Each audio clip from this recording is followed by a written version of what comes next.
do you have some more advice for us about if we're in the midst of feeling really challenged, whether we've, say, lost a job during COVID or having relationship difficulties with our kids or a partner? Um, how do we kind of shift our lives in a more positive direction beyond the imagination and the emotions? Well, I think the key is what we mentioned at the very beginning is gratitude.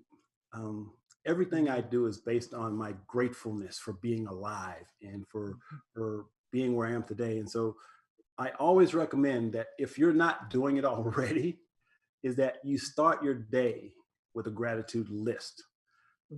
I can't emphasize that enough because when you're in gratitude, you gratitude and depression can't coexist in the same space. So if you're Uh, depressed, if you can shift for a moment to get into gratitude, depression subsides. So everything in my experience starts there. So I always recommend no matter what you're going through in your life, if you can stop for a moment and look at what you have to be grateful for, because there's always something there for you. And as mentioned, yeah. I've been at the lowest points of my life, but even then I was able to find something to be grateful for. And it's what has allowed me to rebuild my life after all of those adversities. And so I think two things that we have to do. Number one, have gratitude. And number two is we have to create a positive mental attitude, which is so difficult when we're so inundated with so much negativity and pessimism in our Right. society.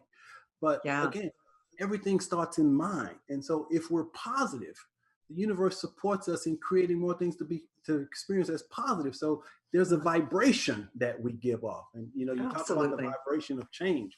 So if Yep. we're going to be positive, we literally give off a positive vibration. The universe is going to support that vibration and it's going to come back to you. So it's Right. extremely critical that we have gratitude and have a mindset of optimism.